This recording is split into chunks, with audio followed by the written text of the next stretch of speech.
Assalamualaikum warahmatullahi wabarakatuh.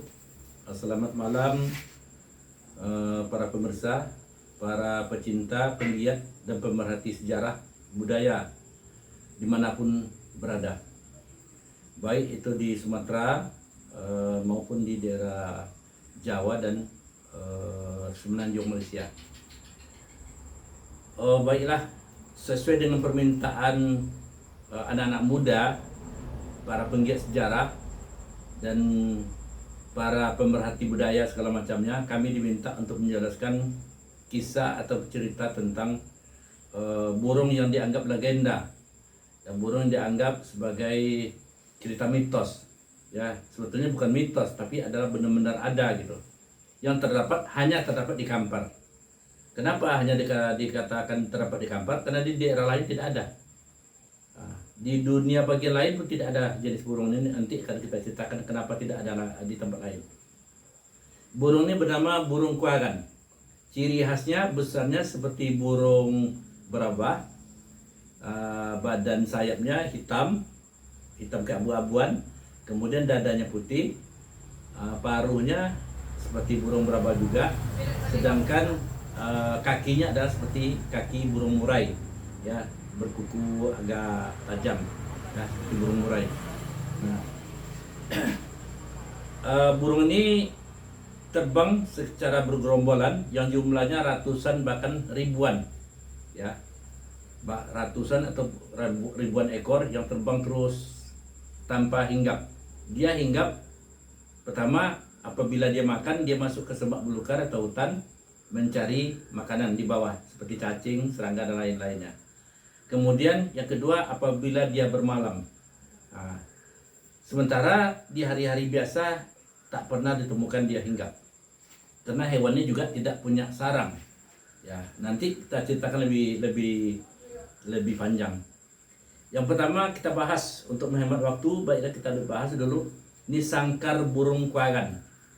Sangkar ini terbuat dari kayu dan bambu, bilah bambu yang dibuat sedemikian rupa, ya, tanpa dipaku, ya. Kemudian dijalin dengan jalinan rotan yang halus, nih. Kemudian bilanya bilah bambu, ya.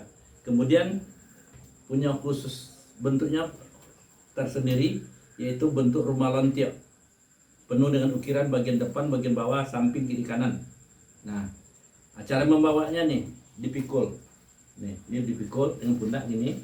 Nah, nih, burung panciaknya ataupun burung pemikatnya taruh di dalam. Nah, baik kami jelaskan dulu. Besar sangkarnya bervariasi, tapi pasti harus berbentuk rumah lontiok, karena ada hubungan semacam hubungan apa namanya? Secara psikologis antara manusia dengan hewan ini. Ya, hewan itu adalah binatang peliharaan yang menurut keyakinan orang tua-tua dulu, dia ini adalah hewan titipan Allah kepada umat manusia pada waktu itu ribuan tahun lalu. Nah, dan ini ditemukan, yang anehnya hanya ditemukan di daerah Sumatera Tengah atau khususnya di Kampar. Nah, bangunan sangkar ini harus berbentuk rumah lontiok. Kenapa berbentuk rumah lontiok? Tadi kami singgung, dia ada hubungan semacam hubungan apa ini namanya? Macam hubungan mitologi lah, mitos antara manusia dan hewan. Ya, karena ini juga tercatat dalam catatan kuno antara hubungan manusia Melayu Tua Nusantara ini dengan hewan, gajah, naga, kerbau ataupun sapi, kemudian burung-burung dan segala macamnya. Ya, ada lagi berbagai jenis, bahkan ikan malah. Mungkin pada waktu kesempatan lain akan kami jelaskan. Bentuknya rumah lontiok, ada apa tangkainya. Kemudian bentuk kakinya juga, ini ada kaki di sini, macam kaki lantai-lantai dari rumah lontiok, dan penuh dengan ukiran. Ukiran samping ini namanya ya, sesompan. Kalau dalam rumah lontiok namanya sompan-sompan ataupun sasompan, diukir. Nah, demikian juga di bagian belakang. Ini coba perhatikan ukirannya. Ini bagian belakang, bagian depan seperti ini juga. Nah, penuh dengan ukiran. Nah, kemudian kita lihat bagian belakangnya. Ukirannya halus.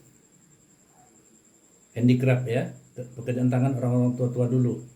Ini adalah semacam apa namanya, begitu hebatnya karya-karya daripada nenek moyang kita dulu dalam membuat pekerjaan ya, baik itu sangkar burung, baik itu apa namanya, sarung keris, parang, pisau dan segala macam. Ini penuh dengan ukiran.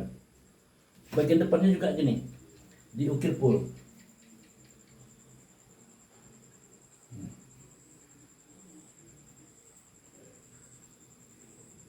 Nah, coba bagian bawah. Bagian bawah di atas lantai juga seperti rumah. Namanya rumah lontiok atau disebut juga dengan rumah pencalang. Rumah pencalang ini adalah rumah lontiok. Ya, kemudian di laut juga digunakan bentuk rumah lontiok juga, dibuat bangunannya. Nah, nampak kan nanti kami apa yang di lautnya ya, hubungannya apa nih? Nampak? Kemudian di sini ada pintu tempat memasukkan ataupun mengeluarkan kuaran. Nah, bagian belakangnya, bawah. Kami yakin di antara kita ini belum pernah melihat ini. Ya. Apalagi di daerah lain juga mungkin tidak ada yang seperti ini. Ini khas Kampar, Melayu tua Kampar. Kemudian nanti coba tampilkan oleh Aki Laut foto rumah lontiok ya, bandingkan dengan ini rumah lontiok. Nanti ada filosofisnya tersendiri, nanti kami jelaskan pada kesempatan lain. Nah, rumah lontiok ini adalah berbentuk kapal juga, namanya kapal pencalang. Jadi rumah pencalang itu dulunya adalah rumah siompu, ya, rumah ratu dari kedatuan di daerah ini, ya, untuk di apa ya, istana itu namanya itu istana siompu, rumah siompu ya, rumah Soko. Kemudian apabila penguasa dulunya semasa zaman kedatuan dulu mengelilingi daerah, mengunjungi daerah, itu Datu alam pemuncak alam Pulau Poco ataupun siompunya, ini mereka juga menggunakan kapal berbentuk rumah lontiok. Nih, kapalnya juga lentik ataupun berbentuk rumah lontiok. Ya, sudah tuh ada bangunan di dalamnya, seperti yang kita lihat itu. Bentuknya penuh dengan ukiran. Ya, sampai ke bawah. Ya. Ini gunanya adalah untuk memantau-mantau ataupun mengunjungi wilayah-wilayah yang di bawahnya adalah kerajaan-kerajaan di Nusantara dulu. Dulu di bawah kekuatan apa namanya, di bawah induknya itu Kedatuan Sriwijaya ataupun pemuncak alam Pulau Poco. Kalau Cina menyebutnya dengan Siliposi, ya. Pusatnya adalah di Muara Takus, Kampar Riau, Sumatera Tengah. Ya. Dulu adalah termasuk provinsi Sumatera Tengah. Inilah. Nah, kapal ini juga lah zaman-zaman dulunya sebagai kapal awal yang menjelajahi dunia, ya, sampai ke negeri India, Cina, sudah itu terus ke sana semenanjung Arab, terus lagi ke utaranya, sampai bahkan sampai ke Eropa, Babilonia, Macedonia, ya, dan segala macamnya, Mesir kuno. Panjang ceritanya kalau kita ceritakan tentang itu, dan bukti-buktinya ada. Mudah-mudahan ada kesempatan kita nerangkan nanti sampai bukti-buktinya. Bahkan kompasnya ada, terbuat dari perunggu. Nah, kami masuk pada pokok pembahasan kita, membahas masalah burung kuaran tadi. Tadi sudah kita jelaskan tentang sangkar.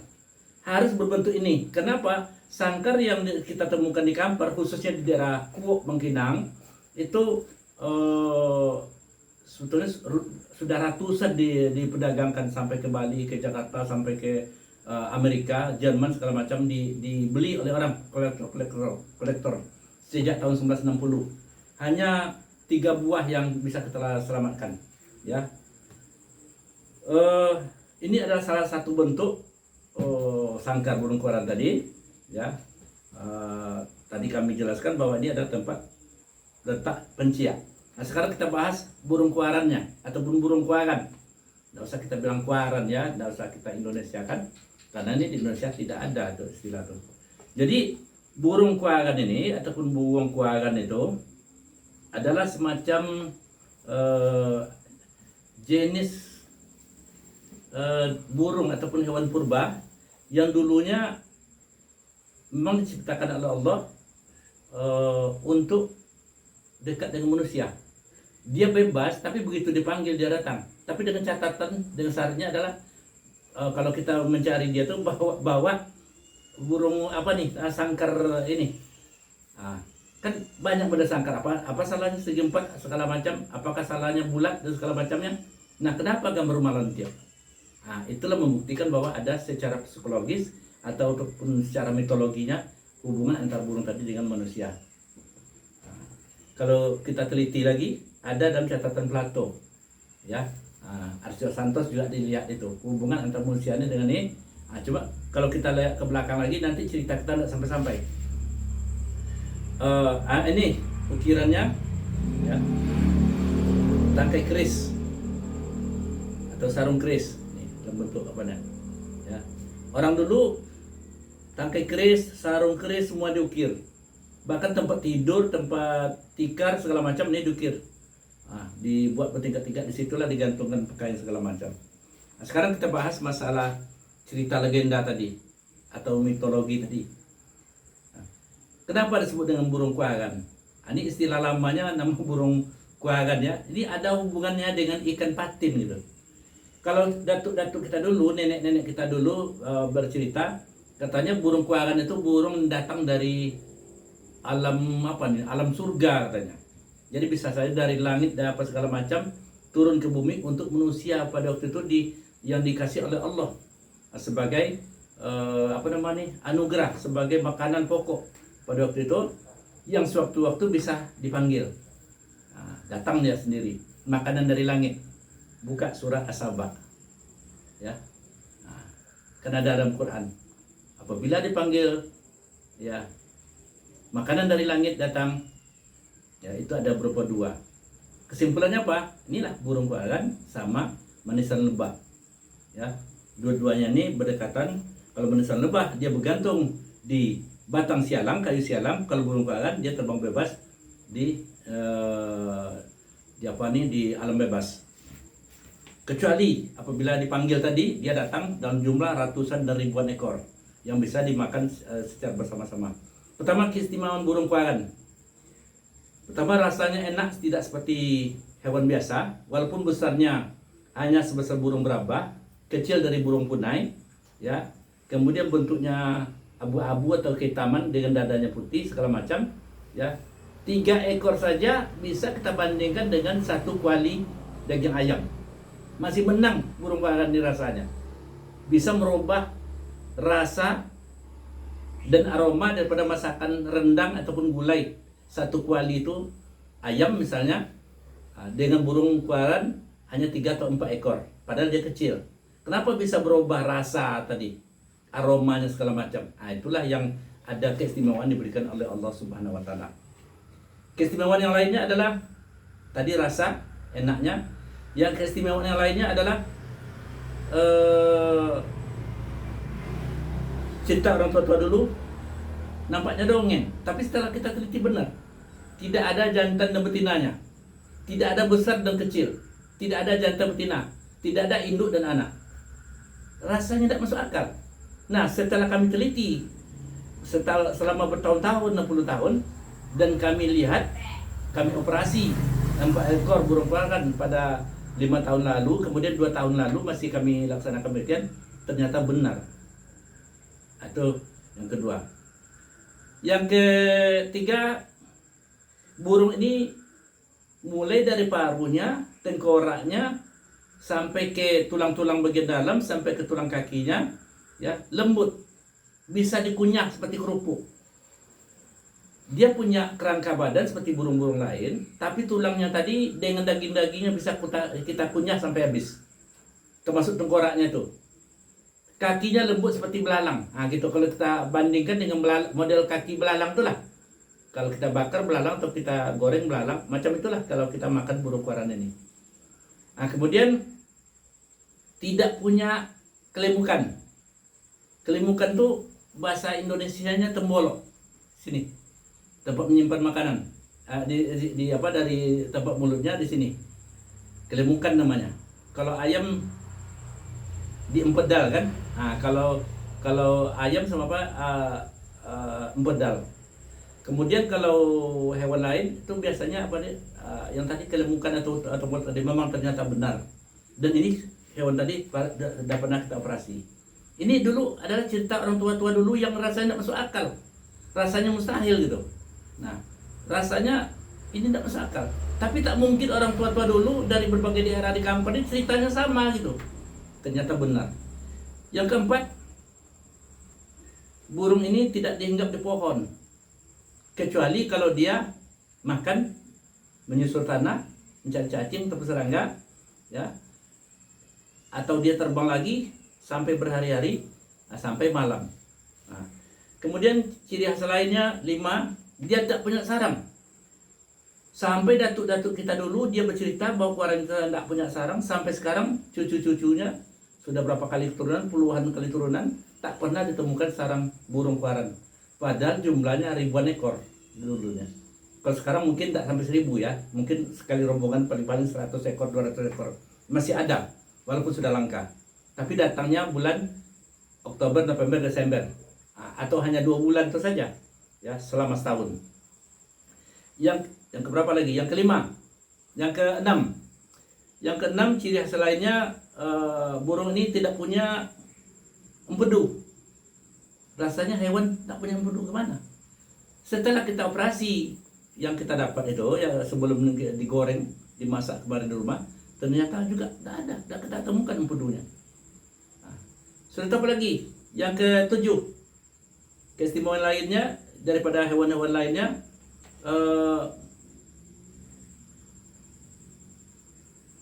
ini sudah menjadi rahasia umum juga di Kampar, dulu-dulunya di kalangan datuk-datuk kita, bahwa burung ini kalau dia mati, kalau seandainya belum dipotong, belum disembelih, bangkainya tidak bau. Nah, pernah kami coba juga, ternyata benar gitu. Dan yang dijual orang yang dapat di Kuok, daerah Tiris segala macam, ataupun yang dapat baru ini di Ujung Batu yang masih ada, itu kalau tidak disembelih, kalau begitu saja, memang 3 hari masih dia bisa jual gitu. Artinya apa, dia kok udah 3 hari didapat dan disembelih, kok bisa terjual, laku lagi terjual, karena dia tidak hancur, tidak berupa bangkai, dia tidak bau dia. Nah, ini keistimewaannya. Dan ini sudah kita buktikan. Yang kita operasi buang isi perutnya, ya kita tinggalkan, sudah itu yang tidak kita ganggu sama sekali, memang tidak diganggu sama sekali tadi, bangkainya tak bau gitu. Nah, inilah yang mengherankan kita. Nah, bagaimana cara memikat ataupun menangkap burung koaran tersebut? Itu dengan cara unik juga, sangat mustahil. Kenapa demikian? Pertama, disiapkan burung pancia namanya. 1 ekor bisa menangkap sekian 1000 ekor di atas yang terbang itu, atau 3 ekor sekaligus. Caranya gimana? Burung pancia ini dikeluarkan dari ini, ditangkap, kemudian diikat dengan benang kakinya, dua kaki diikat dengan benang, jadi sama kayu atau diikatkan ke tanah. Kemudian sayapnya diikat juga kiri kanan model begini, begini, ya, dengan benang ya. Nah, untuk apa? Ini gunanya nanti kami terangkan. Kemudian sebelum burung ini diikat seperti yang kita jelaskan tadi, terlebih dulu itu disiapkan lahannya, biasanya lokasinya itu sekitar 50 meter kali 50 meter atau 40 meter kali 40 meter luasnya, dilapangkan di situ. Sudah tuh di tengah-tengahnya disediakan kayu, kalau bahasa sininya laye, kayu laye. Kayu yang disediakan khusus, rantingnya banyak, ya, bercabang-cabang. Biasanya kayunya pelangi. Kayu pelangi atau kayu apalagi nama tuh yang keras tuh untuk biasa dipakai oleh warga dulu untuk sapu jalan ya, sapu sampah tuh kan ada dari kayu tuh, lupa kami namanya. Nah, kayu pelangi tadi dibuang daun-daunnya, tinggal ranting-ranting aja lagi. ranting itu itulah yang dililit dengan karet. Biasanya satu rombongan membawa satu sangkar ini, getah pemikat yang dibawa tadi biasanya itu adalah satu apa namanya, gantang. Kalau orang Kuok bilang gantang barudak, kalau orang Kampar kalau dia pakai ada yang bilang gantang barudak gitu. Nah, dibawa setiap ranting tadi dililit dengan getah. Getah tadi diambil daripada getah kayu campuran getah jelutung, getah nangka, getah togok, getah apa lagi namanya, getah karet juga termasuk di situ, getah buah para tadi ya. Kemudian di situ dililit. Nah, kemudian burung sesudah di apa tadi kayu dililit tadi, kemudian rombongan pekerja ataupun pemikat burung tadi, kalau seandainya Pak ada yang tukang intip manjat di atas pohon, kalau nampak rombongan burung tadi menghitam di langit, satu rombongan tuh tadi nampak menghitam kan ada nampak macam apa tuh, macam rombongan tawon ya kan, dari jauh jarak 3 kilo nampak itu, jarak 3 kilo 4 kilo nampak. Di kode dari atas pohon tadi, dah mulai katanya, mulai diciakkan. Akhirnya apa? Mulailah burung tadi, kalau seandainya apa tadi ya, itu di apa di burung tadi dikasih silat atau diaga, macam aga atau apa namanya bahasa apa nih, diaga atau apa ya, macam bayi itu di apa, ditakut-takuti dia ya. Diaga istilah apanya. Kemudian burung tadi memekik-mekik, diaga. Kalau tidak mau dengan cara itu diaga, di bersilat di depan itu, dipasang silat atau segala macam, sehingga yang diharapkan adalah burung tadi mengeluarkan suara. Suaranya tadi dengar oleh kawan-kawannya jaraknya 4 kilo di atas sana. Itu hebatnya suara tadi. Dia akan memekik panjang itu ya. Nah, kalau tidak juga dengan cara diaga, tidak juga mau dia berbunyi, tidak takut dia, tidak apa dia, tidak bersuara dia, dengan cara dikasih pencak silat di depan dia tuh tidak juga. Yang ketiga, yang terakhir baru dengan cara itu tadi, burung yang di apa tadi, yang diikat tadi, ketiaknya dicongkel sama lidi atau ranting-ranting kayu di sininya tadi, ya, sehingga dia akan mengkik ketakutan. Nah, pekikannya tadi itulah yang didengar oleh rombongan yang ratusan atau ribuan ekor tadi, langsung terjun menjenguk tadi. Nah, daya pikatnya ini tadi ada hubungan tadi dengan sangkar rumah lontiak tadi. Akhirnya apa? Mereka hinggap di tengah-tengah kayu yang sudah disediakan dengan karet tadi. Akhirnya hinggap di situ banyak-banyak sampai ratusan ekor, dia akan jatuh berguling ke tanah, tidak bisa terbang lagi karena sayapnya sudah kena getah gitu. Yang itulah yang diambil oleh para pemikat burung tadi ramai-ramai. Nah, mana yang terbang sampai keluar, terbang menyusuri tanah ataupun terbang melayang deh gitu. Pada tadi kami lupa menamakan di samping sekitar itu ditaruh pagar-pagar itu dari daun kelapa itu ya, daun nayang itu, daun kelapa ditancap-tancapkan. Kalau burung tadi terbang ke sana, jangan dikejar lagi. Kenapa? Di situ sudah menunggu harimau. Tidak hanya burung yang terikat dengan apa tadi, yang akan datang ke sana, burung kiranya kalau orang pergi membawa ini tadi sudah ada kontaknya pada dia, harimau tadi, dia akan menunggu. Ada 2 ekor 3 ekor kadang, tapi dia tak mau mengganggu gitu. Di batas yang dibatasi dengan nayang tadi itu, kalau seandainya burung kuaran tadi sampai ke sana, jangan tangkap lagi, karena itu sudah rezeki burung yang lepas ke situ tuh, jangan tangkap lagi. Pasti dijumpai itu harimau di situ dulunya. Dan masyarakat tuh sudah tahu dia bahwa dia tidak akan menangkap, itu adalah rezekinya harimau gitu. Itulah yang cerita yang dapat kami sampaikan. Kemudian kalau tidak ada anak, tidak ada sarang, tidak ada telur, bagaimana dia berkembang biak? Dia memang dalam sejarah, dalam mitologinya dan dalam cerita dia tidak berkembang biak. Kenapa? Nah, tadi kami tidak ceritakan bahwa burung kuaran ini ada hubungan dengan ikan patin. Di samping dengan manusia juga dengan ikan patin. Ikan patinnya adalah jenis patin besar, namanya patin kunyit di Sungai Kampar itu. Patin ini saking tuanya dia akan mati sendiri. Namanya kalau masyarakat kampung namanya mati magan.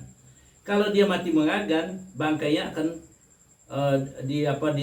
dihempas ada gelombang sampai ke pinggir, ke tobyong, istilah bahasa kitanya di sini tobyong.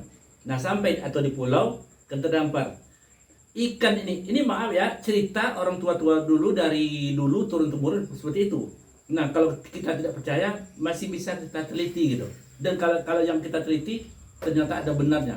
Nah sampai di tebing tadi kan ikan tadi di situ tidak ada orang, misalnya daerah itu biasa di Kuala Kampar itu, Sungai Kampar paling ujung itu. Nah orang Bono, orang apa tadi tahu dia tuh, orang Kuala Kampar ya tahu dia tuh ceritanya. Kalau ada yang terdampar seperti itu tadi, ada dua kemungkinan. Pertama yang jelas dia itu membusuk, berulat. Kan kemudian ulatnya tadi yang naik ke darat, dalam legenda masyarakat akan inilah cikal bakal jadi burung kualan. Yang naik ke darat, ulat tadi. Yang turun ke air, karena dia di bibir air tadi, bibir sungai ya, yang turun ke air inilah jadi anak patin. Nah, apakah benar atau tidak? Ayo sama-sama kita teliti. Dan ternyata kalau kita tadi memang burung tadi tidak semua yang didapat itu, walaupun jumlah ratusan ekor, tidak ada jantan, tidak ada betina, tidak ada yang kecil, tidak ada yang besar, tidak ada yang tua, tidak ada yang kecil. Sebaya semua. Seperti yang tadi itu. Nah, inilah kira-kira gambaran yang dapat kami apakan. Mungkin ini banyak yang tidak masuk akal menurut apa, tapi kalau kita terangkan ini sangat panjang. Ada dalil-dalil semua, dan ada dalam buku lama, bahkan ada dalam kitab suci pun ada sebetulnya. Kalau kita mau menyimaknya, ada tentang kisah ini. Jadi sampai sini yang dapat kami jelaskan. Lebih dan kurang kami mohon banyak-banyak maaf. Dan kepada anak-anak muda kami harapkan ini silakan kita uji ulang, kita teliti ulang gitu. Sekarang kan zaman teknologi, bawa ke labor segala macam bisa diapakan. Terima kasih. Assalamualaikum warahmatullahi wabarakatuh.